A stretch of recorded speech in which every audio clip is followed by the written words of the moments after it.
when it comes to leftist parties, this identitarian politics is slowly tearing it apart because it's making them less and less electable and less relevant to working class people who they're meant to be serving.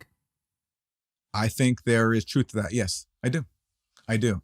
Now, that doesn't mean that I think leftists shouldn't talk about identity and prioritize addressing racism and any other form of discrimination. But when it's done at the exclusion of everything else, and again, in opposition to improving people's material interests, that's when I think it's a problem.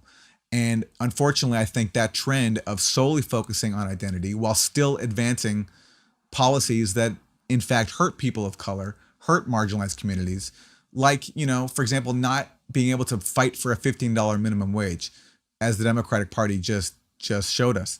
I think that is a real problem, and it will cost the Democrats and other liberals around the world votes, because when things are rough, when there's no economic alternative and there's no party offering you any hope and any sort of means to improve your economic condition, it becomes much easier to scapegoat other people. So whether it's people of color or immigrants, those things people become a lot more susceptible to demagogues like Trump blaming immigrants for their problems instead of being willing to look at U.S. elites, U.S. corporations that are causing the problems.